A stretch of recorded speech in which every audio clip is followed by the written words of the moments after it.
All right, Payton, how you doing? I'm pretty good. How about you? I'm doing very well. So, you been anywhere lately? Uh, just across the world. So, before we get into that, tell me how you even get into, PRS and all that good stuff. So a few years ago, I think like 2018, 2017, I started to get an interest in hunting.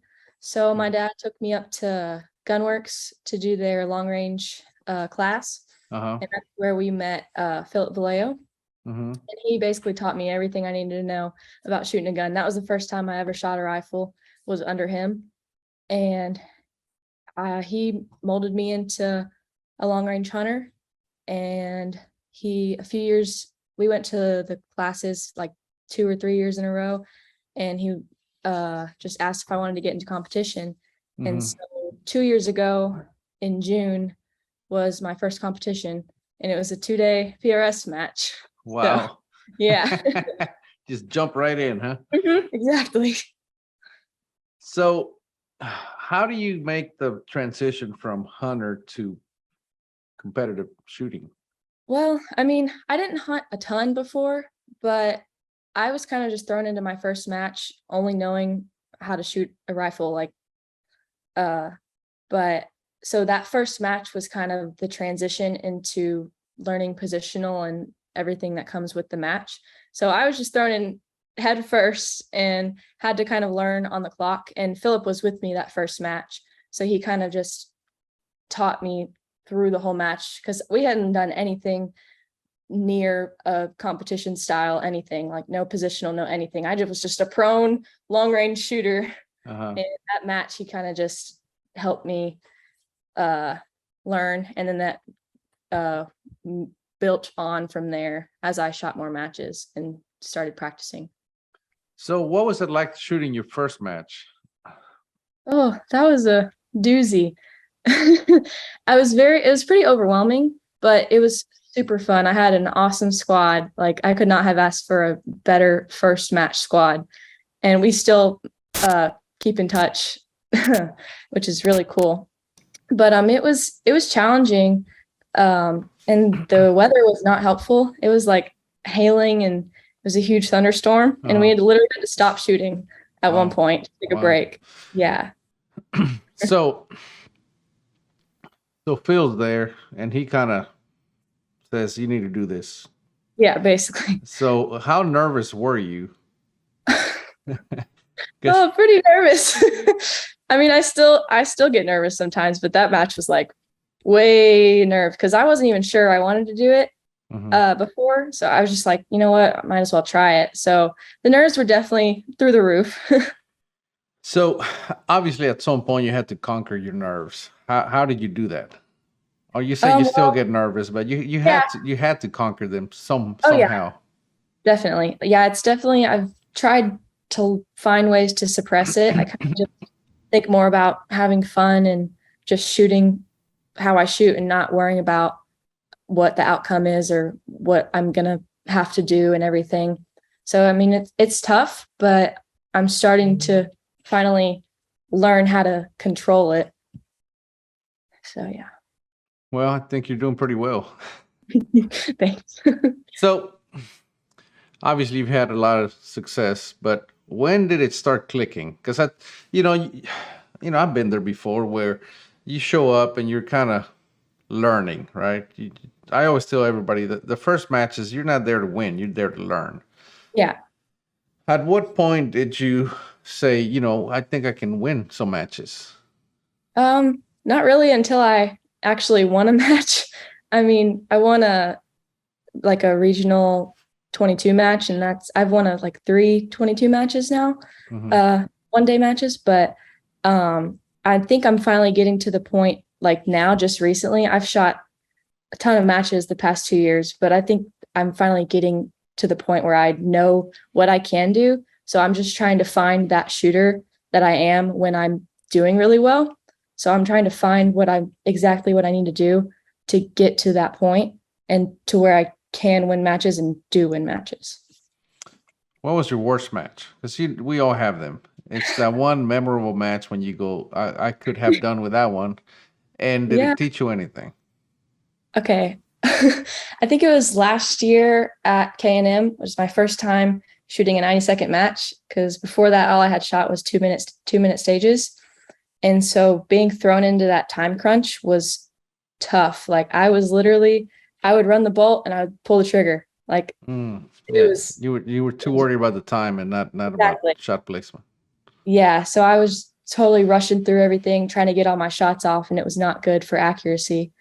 And so after that, I definitely learned to get my shots off rather than taking all the shots in time. So now I'm very cautious about uh, getting all good shots rather than rushing and missing. What kind of practice did so I guess you learned that you need to slow down. What kind Yeah. of practice, what did you do to break that, I guess let's call it a bad habit? Probably shooting regional matches just because they're not as much pressure. Mm-hmm. So as I'm shooting those, it's like, you're not in a big 2-day match worried about your outcome. It's kind of just like, okay, well, this is fun. It's really small, so it doesn't really matter. So I think there I kind of was where I kind of would pace myself and get all my shots good. And that's kind of morphed into my big matches. I see. Do you do any practice dry firing or anything of the like? I do dry fire. I get drills from Phil, which is with Modern Day Sniper. So I do dry fire drills. I have the indoor dry firing system, like paper wall Mm-hmm. or thing. Yeah, I do that. I find random props in my garage and dry fire off that. And it just depends on the week and what I'm practicing for, depending on what I do. So Do you time yourself when you dry fire, or you just simply just worrying about breaking a good shot? I do sometimes, so it depends. So if I'm like gearing up for a really short part-time match, I'll do like 10-second drills, 12-second drills. So I'm timing myself, trying to get faster and make those times. I see. So what did you start it with 22 or did you start with center fire? Started with center fire. I got into 22 last year, like I think it's almost exactly a year ago today, or. Do you wish you had done it backwards? Sometimes yes, but also I think getting thrown into the big matches just kind of helped me because I kind of have the big knowledge, and then it kind of just trickles over into the 22 now. So I didn't have to build my way up, kind of, Mm-hmm. I don't know how to explain it. So it's kind of going from opposite, but Yeah, I mean, yeah. So you either way. you had to manage the recoil, the center fire, the longer shots and everything. And then when you went into 22, it probably seemed easier. Yeah, so it's like I already have the fundamentals and I don't have to worry about the recoil, which is basically the huge difference between the two. So that I think that was helpful in a sense. What cartridge did you start with, and are you still shooting the same thing? I started with a 6.5 Creedmoor in a Gunworks action, and pretty short after we started reloading, so we went to a 6BR, and that's what I'm shooting now. Yeah, that 6BR is very forgiving. Oh yeah, that's Creedmoor was. I mean, it was good, but it was just a little. It's not what you typically want to run in this game. Um, do you see yourself changing in the future?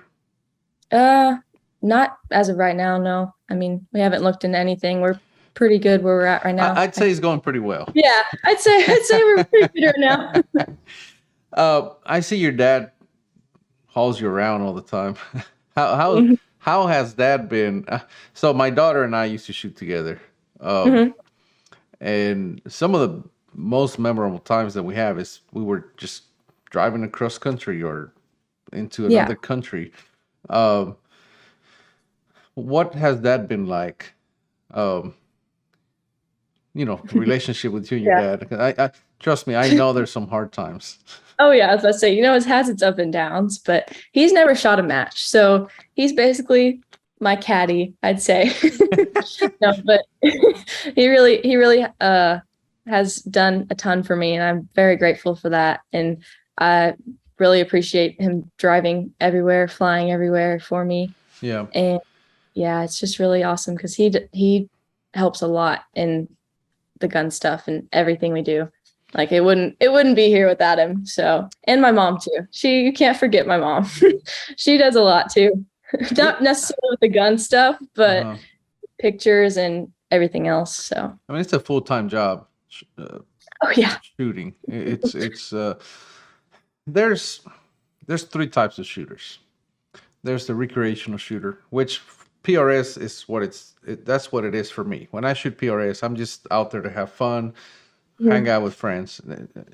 And then there's those that prepare to to compete, Mhm. and then there's those then there are those that prepare to win. Yeah. Totally different. The amount of work that you have to put in is totally different. Oh yeah. At what point was your goal at the original goal? Was it to compete to win, or was it just to go have fun and just get better at it for hunting? Or at what point? I think we all start somewhere, Yeah. different stages, or we are a different shooter at the beginning that we are, because Mhm. preparing to win is it's madness. Oh yeah. I mean, I started off my first match, obviously, it was to have fun. And as I was shooting regional matches, shooting a little 22 and NR, or not 22, little regional and NRL and everything. I mean, I was shooting to have fun, but I was obviously wanting to do good. Everyone wants to do good and Right. improve and everything. But I mean, at one point, I guess a little just soon after I started, I wanted to win. Like Mm.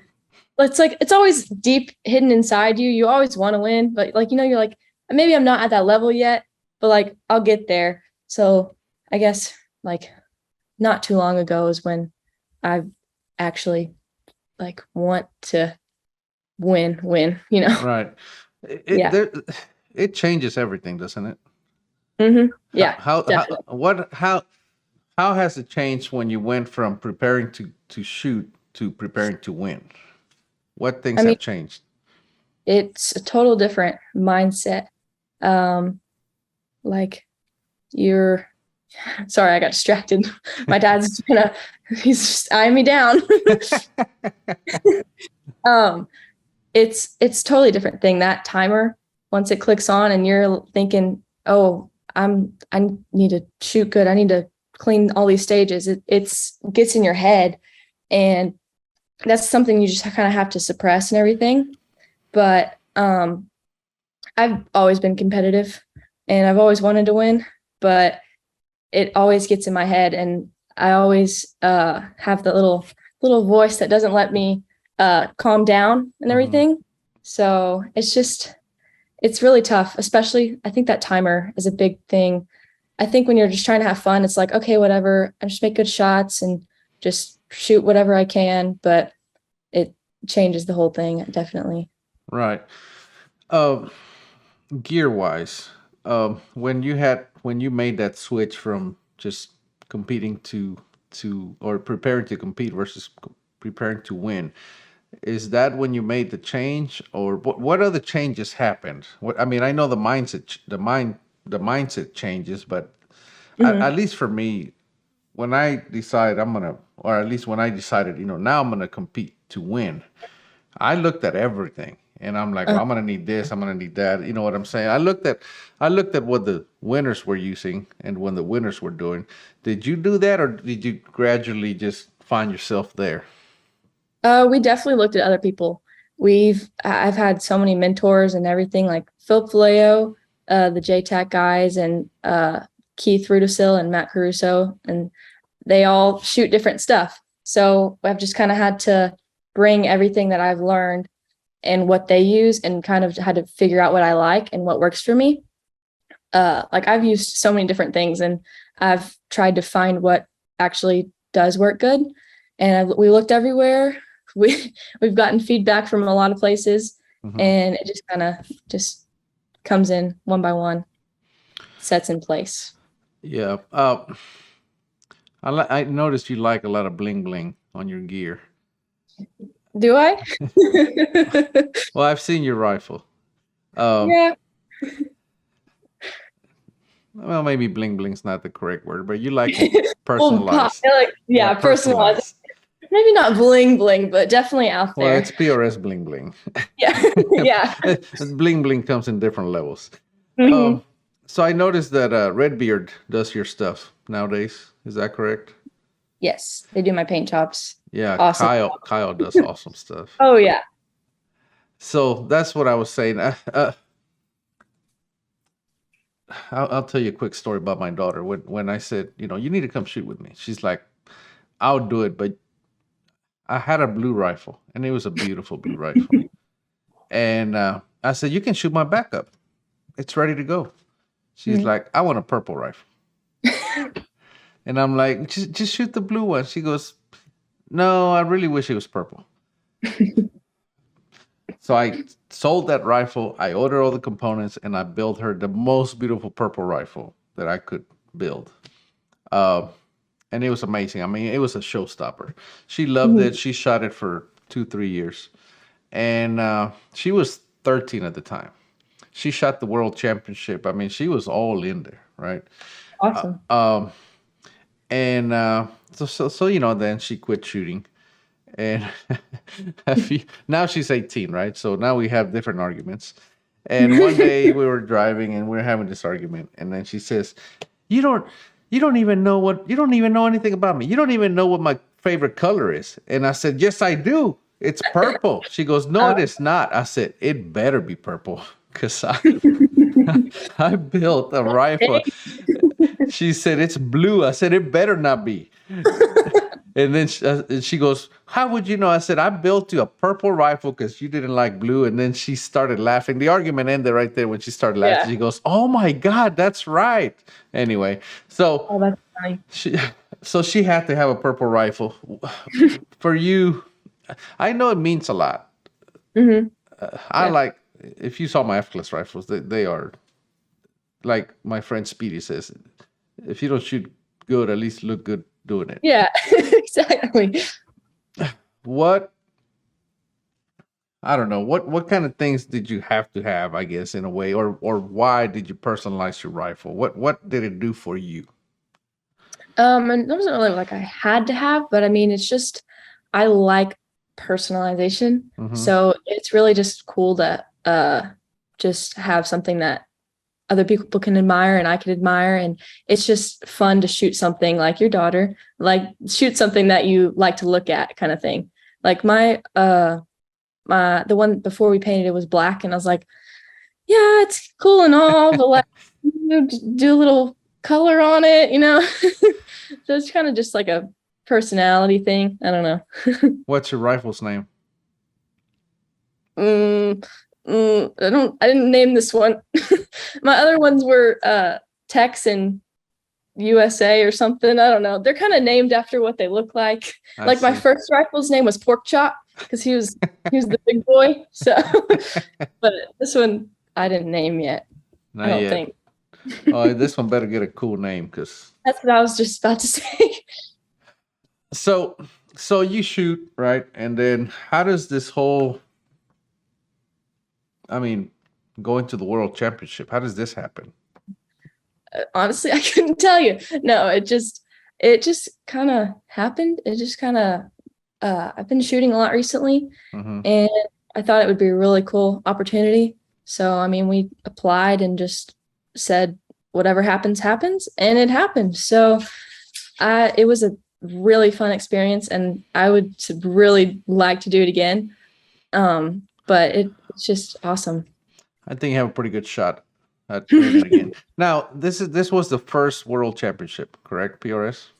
Yes, first world championship for. Is this going to be a yearly thing, or is it every 4 years? Do you know what's going to happen? I think yeah, it's every 2 years. So uh not next year, but the next year. I think next year there's a 22 finale in Italy, I'm pretty Hmm. sure. And then they'll have it again next year, and they're deciding on where, or I the see. next year after that. Yeah. Right, right. So every 2 years. Mhm. So all the even years are going to have Yeah. a center fire world championship. So Mhm. from what I've heard, it was a pretty quick thing, wasn't it? Yeah, It happened pretty quick. yeah, we didn't learn until a few months ago, and then it just like was like really fast. Angela Zane put everything together, and it was awesome. We would not have been able to do it without her. She got all of our information and everything, and she got it so quick, and we got there, and it just rolled on, and it happened. But it was a really quick process. So, what was the format like? Can you tell me what it was like? Because I mean, you guys were shooting individual and team at the same time. Is that correct? Yeah, that's correct. Yeah. It was a normal PRS match. Like we all shot our individual game, all of the competitors. Mm-hmm. So USA, all of us were on different teams. So we were like squad 1, 2, 3, 4, 5, 6, 7, 8, whatever. And so no one shot with their team that I know of. Okay. Yeah. I So did not realize that. the scoring was as a team, but we shot individually the whole time. I did not realize that. Honestly, Yeah. I thought, Team USA is on one squad, and then We thought so too before you got there. and I just figured, well, they're helping each other, and I was wondering how that worked for individuals, because if you're helping each other, then Yeah. who wins? Then how it's You know what I mean? individual. But no, Yeah. that makes a lot of sense. Makes it harder, which is Mhm. the whole point, I imagine. Mhm. F class world championships are different. They have individuals and then they have team. Mhm. They're totally separate. And but yeah, that's cool. So how many you guys shot? 2 or 3 days? 2 days. So we shot every other day. So we shot limited and mill. They all shot day 1, and then we shot 2 open and ladies, and then it switched. So we shot 2 days, but 4 days was the whole competition. It was just split in half. Right. Yeah. So tell me about day 1. How did it go? Day 1 was pretty good.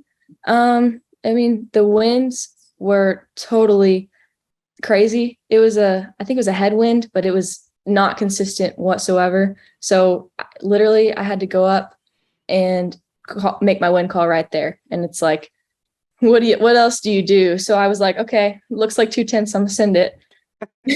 It was hard because you didn't know what to expect until you went up there, and then it's gonna switch right in the middle when you're shooting. So Were they blind stages, or were you allowed to see others shoot? we're allowed to see others shoot. We went to the day before and watched the shooters shoot the day, and it was like a normal PRS match. Though we watched the shooters in front of us and went off from that. It wasn't any different. So, what is you said, you get up there and you have to make come up with your wind hold and send it. What is your process for coming up with your wind hold? Well, normally I would use my Kestrel, but since the wind was super inconsistent, I didn't even get to. So I would look at it in my glass and look at the mirage and watch the dust off the targets when other people would shoot. And I would just guess what I think it would be holding. And I would use that and use the mirage and try to see like the essential like wind mile per hour the mirage was going, and obviously the dust, and see how fast the dust was moving. And I would just go off of that and hope that it was right. And most of the time it was right, which was really helpful. I was like, okay, my opening wind calls are pretty good, so I'm just going to keep doing this. Yeah, it is very helpful when you're right. Oh yeah. I hear they give awards to people like that. Yeah, maybe. So obviously confidence is building, right? Because the more impacts you get, the more confident you get. Exactly. What was it like seeing others struggle? Because there's always 1 or 2 or more people struggling. Do you pay attention to that, or do you keep to yourself? What is your strategy when you're shooting a match, especially something like a world championship? Well, I try to do both. I mean, if someone's struggling and it's something obvious that I can help with, I'll butt in and try to see what's wrong and everything. But if it's like I'm in it like really hardcore and I'm on it all day, and it's something that's not so important. I mean, they might be struggling a little bit, but I'm gonna keep to myself and stay focused. But if there's someone that really needs help and is really struggling, I'm gonna probably console them and try to help them any way they need. Yeah. Yeah. How do you stay focused? That's a tough one because I haven't figured out exactly what to do yet. But like that this match, I kind of just went into it like you're gonna miss. It's inevitable. So I was just like, you're just gonna have to keep your head on and just shoot the stages and don't care about what the outcome is. So I mean, I just kind of watched when I would watch, I would sit if nothing was going on or I had to wait a long time. And I would just try to do everything I can to stay out of my head and not think about the misses or think about the stages too hard. Well, I guess that's what I'm asking. What were those Yeah. things that you were doing to not think about the misses? That which is super important. Just I mean, I listened to some music and I kind of just sat off to myself and just kind of observed and just looked around and kind of just breathed to myself and tried to clear my head and think about how I was doing because I wasn't doing horrible. So I was like, okay, you're doing good. So kind of just keep it up. And I was just telling myself that it didn't really matter what was going to happen. So, I mean, yeah. I know we tell ourselves that, but it's a world championship. I Oh mean, yeah, does it really not matter?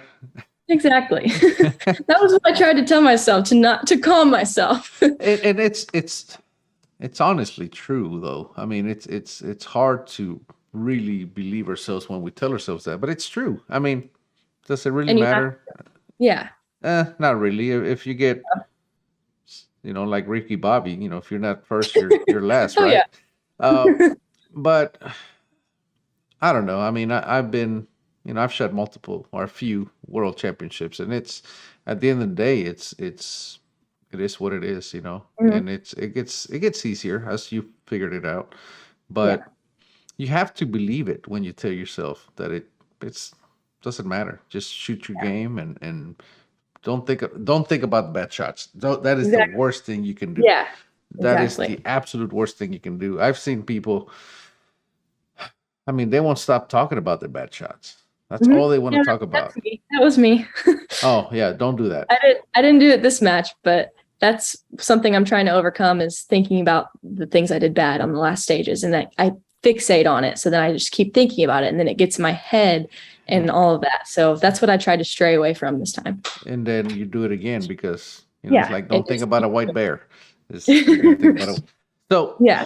do you do any mental training? Because I know it's you have to do physical training, but mental training is obviously how stay focused. You keep yourself from thinking about the bad shots. Because when it's just you in your own head, right? Exactly. Yeah. And how do you do anything? You read any books? Anything that you can recommend to somebody who's watching this interview, going, I want to be like her? Because trust me, there's a lot of people that are. You have. I don't think you have any idea how many people you're going uh, to help out, or even they're going to look up to you and say, I want to be like her one day. Yeah. Um, what has helped you stay focused? Get out of your own head. I definitely would recommend reading With Winning in Mind. I think it's by Larry Bassam. Lanny, That song, Lanny, I mean, Basham. Lanny. Yeah, Yep. sorry. I interviewed Yeah, him here. but yeah, really? Mhm. Yeah, that book that changed a lot, and I've started reading it over again, and I need to read it again. But there's a ton of stuff in there that helped me a ton with my mental game and everything in that realm. Sorry. Between us and I guess everybody, uh, that is my when I go to matches, like big matches. I have the audiobook. He has an Yeah. audiobook now, and I listen to it on the way to the match.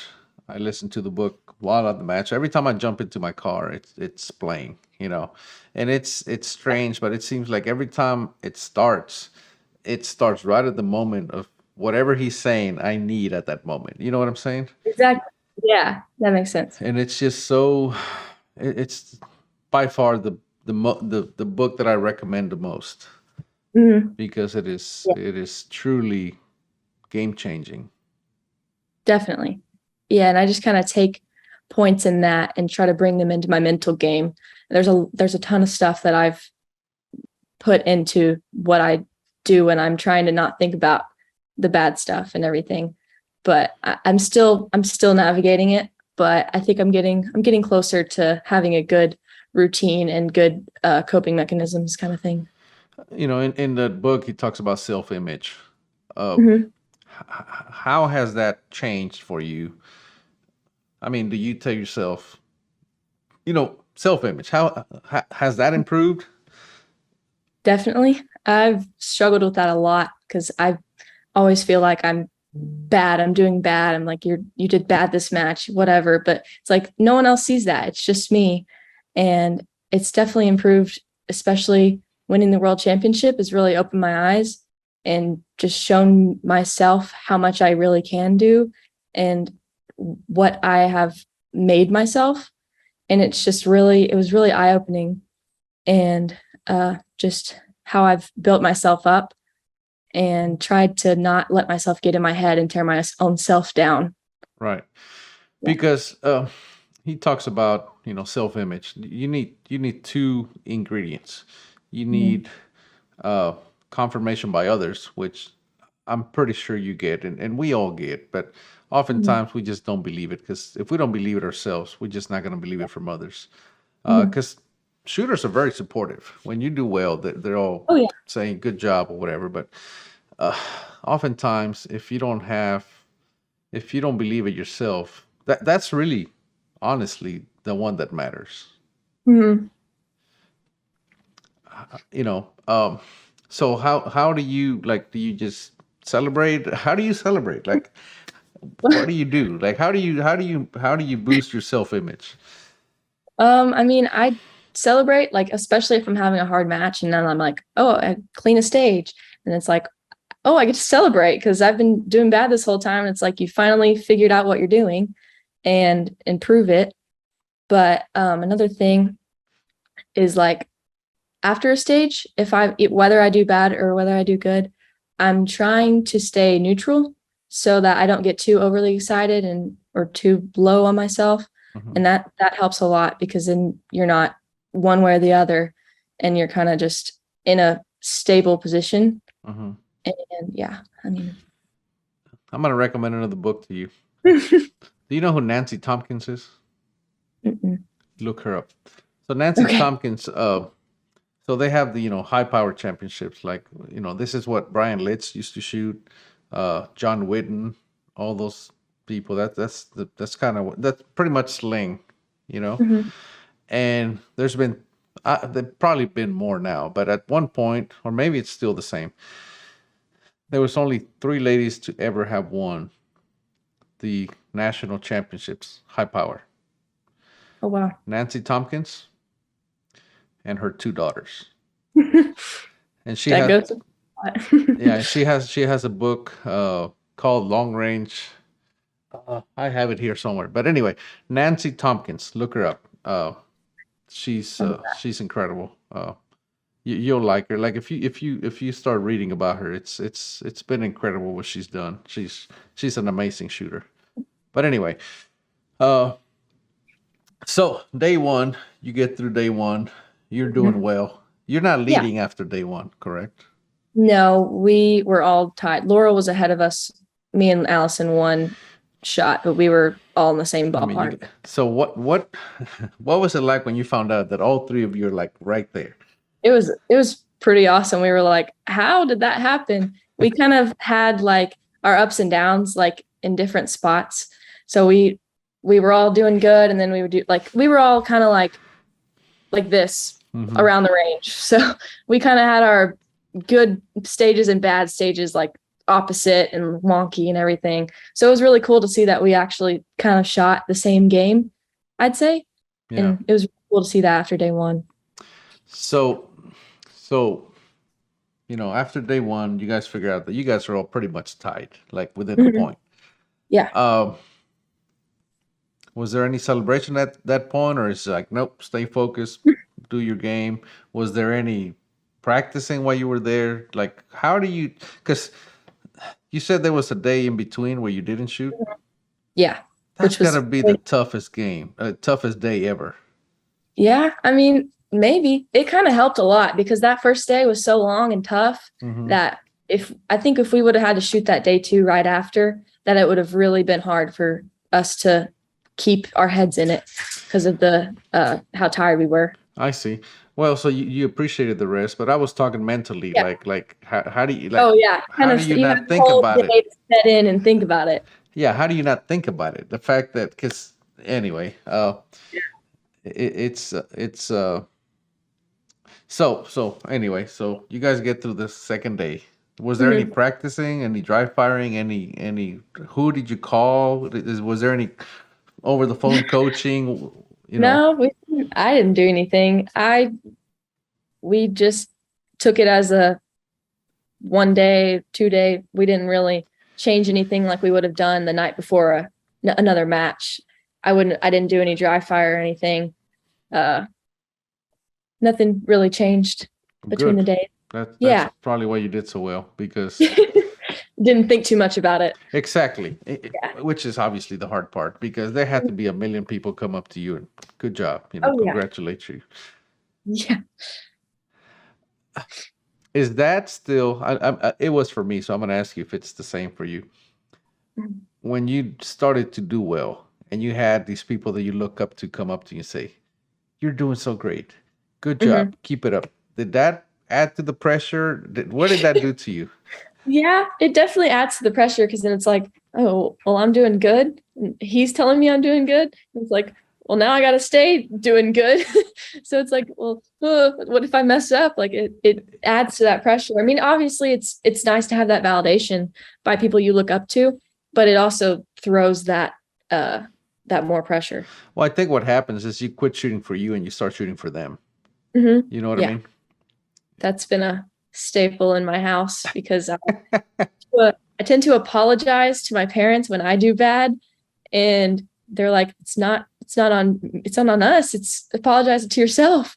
And I know it's on me, but I just feel guilty that they do everything they do for me, and I just mess it up like that, you know. But I'm not doing that anymore. So I think you got a pretty good get out of jail card now. yeah, So so you go into day two, right? You guys are all pretty much tied, and of course USA is like leading the yeah, we pack. were reading pretty well. So but now you're at what point? I'm sorry, these are hard questions because at what point were you shooting for you, and at what point were you shooting for Team USA? Well, it was we were Mentally, pretty you know what I mean? confident. Yeah, I mean, we were pretty confident that we were ahead day one, and right when we saw that, it kind of turned into a okay, this is an individual game. We're kind of confident in our team scores. I think we were going to shoot like ourselves, so we were pretty secure on that. So then it just became a one-on-one dig for that top spot. Did you at any point feel like the underdog? I mean, because Allison's been tearing it up, right? Yeah, definitely. Did you at any point feel like the underdog, and if so, how did you overcome that? I mean, yes, but I just had to not think about that and just shoot like myself because I know what I can do. And I just had to bring that out and have fun and not think about the outcome and know that whatever the outcome was, it will be okay. Because either way, she's my friend and Team USA, you know, Right. like, Well, I guess after day one, you guys pretty much realized, okay, we're all world champions now, right? yeah, I mean, because technically, all three of you are, right? Because definitely. team world Yeah. champions. So okay, so now you're like, okay, I love you girls, but I'm about to stomp on your head. Oh no. Well, I mean, That wasn't the goal, I but know, but come on, you were still trying to beat them, right? And that's we perfectly all, okay. yeah. That's perfectly okay. Let's because that's the joke that we have. Like, I have I'm part of a team, right? Hmm. And we should team, and of course we're all supportive. We all stay in the same house and everything. Yeah. And then when individuals happen, it's like, I love you guys, but I'm about to stomp on your head, or at least I'm Yeah, gonna try. I gotta shoot like me and just go. Exactly. So okay, so second day comes about. Hmm. Were you squatted with the same people that you were the first day, or did everything move around? Yeah, it was the same squads the whole time. So it was just a group of shooters from all over the world, just the same each day. Did you understand everyone? And yeah, I think everyone in my squad spoke at least a little bit of English. I mean, it may have been a little broken, but it was really awesome to see all of those countries together. In F class, we shoot pair fire. So, for example, you lay two people down, and then, for example, I shoot, and then the next person shoots, and then Yeah. I shoot, and then they shoot, and so we keep score for each other. So we have to talk. Well, a lot of Hmm. times it's just hand signals and point at Yeah, whatever, trying but to figure it it out. gets interesting. Okay, Mhm. so day two. Let's get on to day two. Did you have any? Okay, let's. Did you have any stages where you thought, "Holy smokes, I just ruined everything," or did that not happen at all? I didn't have like a train wreck stage. I had stages where I dropped more than others, but part of that was timing out because of the way the stages were ran. There was 90-second par times Hmm. with a lot of movement or tough like stages or whatnot. So I didn't really have any horrible stages, but there was lower scores that were kind of discouraging, but Hmm. not enough to uh, suppress the cleans it not cleans but the better stages. It didn't hinder. That's what I'm trying. Do you have, like, I don't know, like, goals that you build on? For example, um, PRS always been my I'm gonna have fun. I'm gonna go shoot with friends. Mhm. I go shoot some PRS, right? But at the Yeah. same time, I'm like, I still, if I couldn't win the match, at least I wanted to be the better shooter in the squad, Yeah. right? Yeah. Do you could you see everybody else's scores, or is that something that you do where you're like, well, at least I'm leading the squad, so that's at least one win I could had, but I didn't because looking at scores tends to get in my head. So day two, I didn't look at scores. with winning in Day mind. one, I didn't do either. Yeah, exactly. I mean, I don't think I did either day really, but I'd rather not have that pressure and not think about the score, especially in that big of a match. And then so at the end, it's kind of like a surprise, like, oh, well, I did this good. I'm leading the squad. I'm winning. It's more of a reveal kind of thing rather than it getting in my head throughout the day. Were you still nailing your win calls on day two? It was the same kind of thing. I think I did. Obviously, I think I did better day two than I did day one, but the wind was basically the same. It was not consistent, and I didn't use my Kestrel again, and you just had to go with your gut, kind of what you thought it was going to be. I see. So did you shoot the same stages on day two, or were they totally different? They changed them, like they were totally different stages. They changed out the props, changed out the targets. Everything was different. I see. Hmm. So you go on to day two. You obviously do well. At what Hmm. point do you find out you are the world champion? Um, it was before the last stage I shot. My dad said, "Don't zero the stage." Oh my God. He said, "You just can't zero the He stage." needs to go read that book. No, no, no. I don't think he said don't zero, but he said you just hit at least one. And so I was Well, like, okay, I'll go hit at least one. And at that point, I already looked at the scores because there wasn't much that could go wrong other than zeroing the stage. But he kind of contradicted himself there, I guess. But then I ended up getting an 8 on the stage, and I didn't believe it at first. I had to make sure How many did you need? I needed one. Wow. Yeah, so as long as I hit one on the last stage, I was good. And even after I came off, I didn't believe it. Like everyone was like, "Good job, congratulations." I was like, "Please, someone let me see the scores before I congratulate because I do not want to get excited and then not happen, you know?" Larry Bartholomew, he's an F class shooter. He's one of the people that started F class. Mhm, Uh, and he has that one rule where he doesn't allow anyone to congratulate him mhm. until it is announced. Oh yeah, And then exactly. he's like, okay, now you guys can congratulate me. Yeah. Like it freaked me out. I was like, I'm not about to say thank you and accept all these congratulations. I'm like, please let me be for sure before you tell me this. So at what point did it was it finally okay? At what point was it like, okay, I'm the world champion? The match directors came over there and they started saying congratulations and wanted to take my picture and everything. So that was when it was really set. And I was like, okay, well, if they're saying it's true, then it is. So, Yeah, once the picture happens, yeah, even if it wasn't true, they can't take it back. exactly. They can't take Yeah, so that was kind of the moment that I knew. And I was like, well, that just happened. What about your teammates? What was that like? Uh, I didn't see them until a little bit after, but they were as supportive as they could be. And they really shot well. And I'm really proud of the two girls. Like, for real. Like, we shot our hearts out and we did the best we could. And we pulled it off. And it just came down to I guess whose mental game or whose win calls were good that day. Yeah, yeah, it's so hard to separate. On that stage, it's because everybody's Oh, yeah. good there, right? Like Yeah, that's the whole point. exactly. What about Dad? Was Dad jumping up and down? Who celebrated Oh, the hardest? I don't know.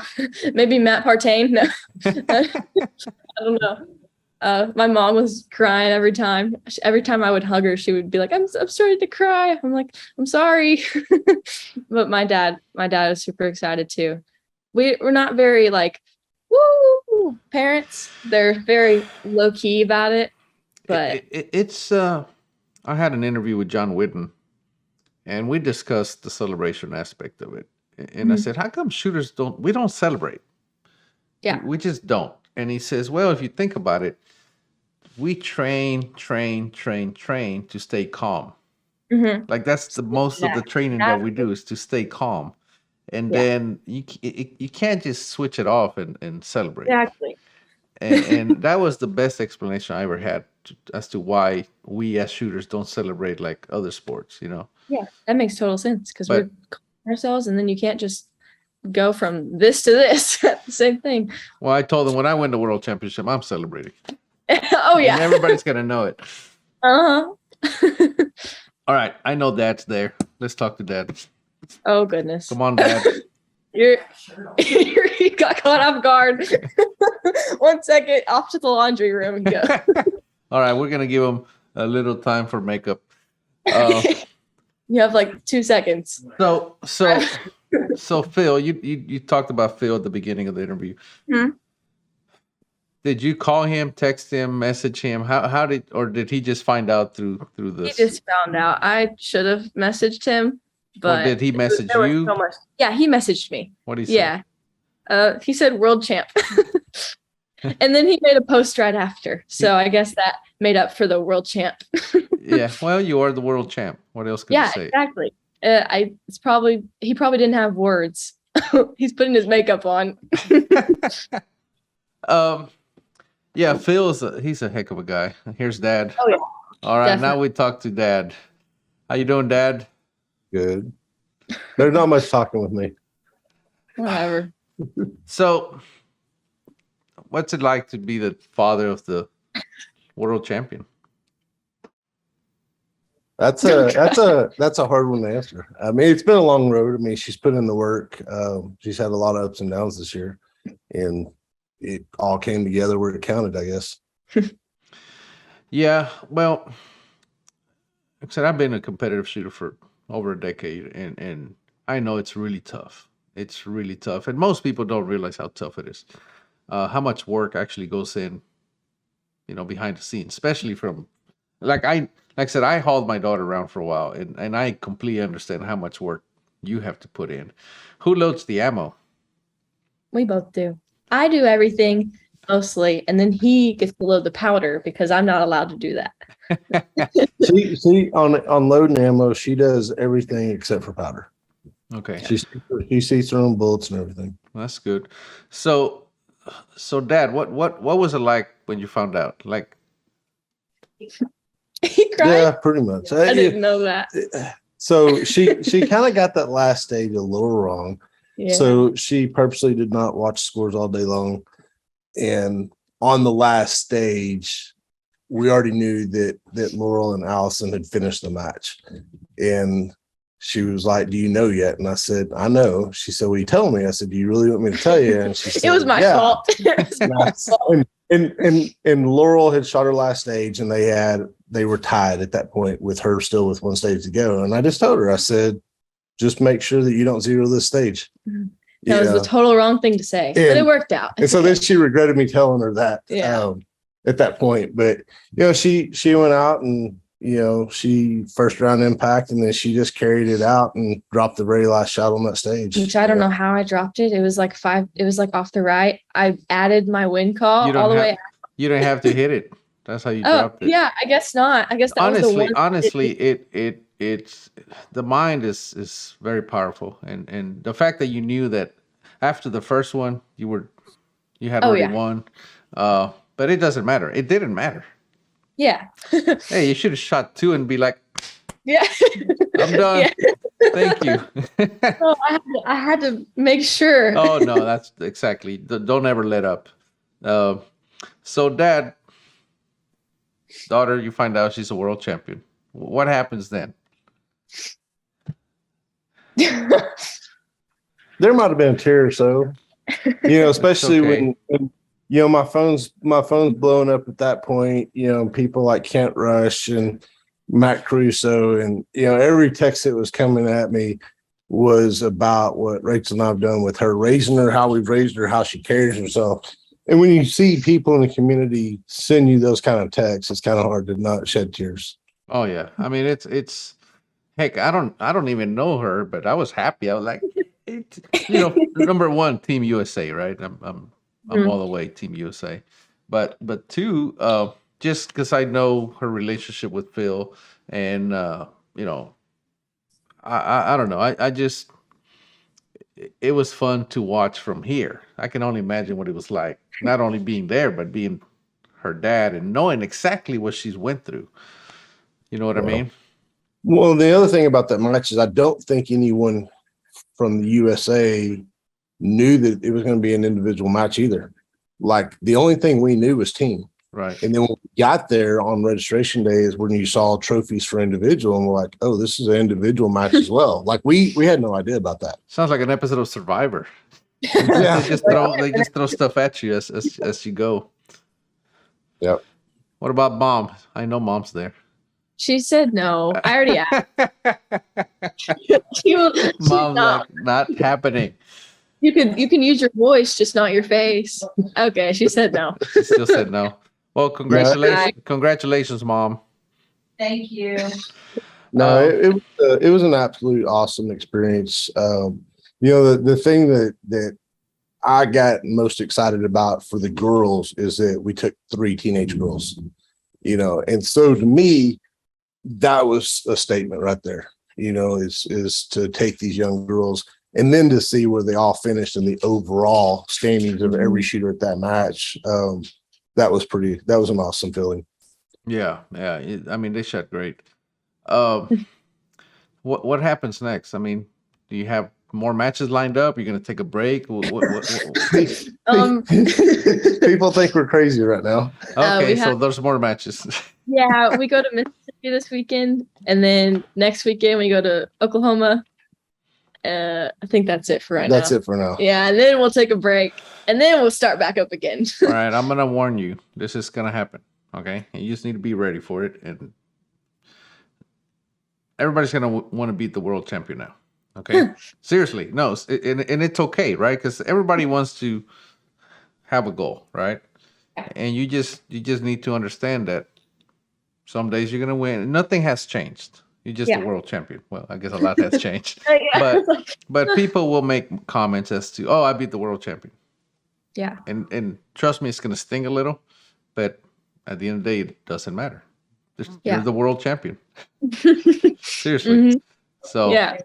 just keep that in mind. Thank you. Yeah, that means a lot. All right. Well, thank you so much for the interview. Again, congratulations. thank That you was for having that was outstanding. Dad, good job. Mom, congratulations, all of you. And I don't know what else to say. I mean, you shot great. You shot great. Thank you so much. Oh, I love your tuner. It's on my 22. Oh, No, I gotta for send you I gotta send you a signed one now. No, you gotta sign. Oh, yeah. I got a better one. You sign that and you send it back to me, and I will send you another one or whatever. Oh goodness, we'll have to talk about that. Or maybe when you win the Rimfire World Championship. Oh, there we go. That's the goal. That's the next goal. Oh yeah, I won lady and junior in the finale last year. Oh, there you go. It's done. Yeah. So you have to nominate somebody now. Okay. Oh yeah, I heard Allison nominated me. I was like, thanks for that. Oh, Yeah, I he's should have perfect. thought about this, I guess. That's okay. You can email me or something. Okay. Think about it. But anyway, I appreciate the interview. Thank you so much. I know you just been all over the world and back, so you must be tired. And then you still got to you just went back to school? Mm-hmm. Yep. This was like my third day of school. I missed the first 2 days for the match. So I'm sure that was a good excuse. oh yeah, I'm not mad about it at all. World champion coming through. Make a hole. I got some congratulations. I was like, okay, thanks guys. Anyway. All right. Well, thank you so much, and keep doing well. Yep. Thank you so much for having me. I'll see you at a match one of these days. Yep. See you soon. All right. Take care. Bye-bye. Tonight I'm feeling me, gonna make an ugly scene. Tonight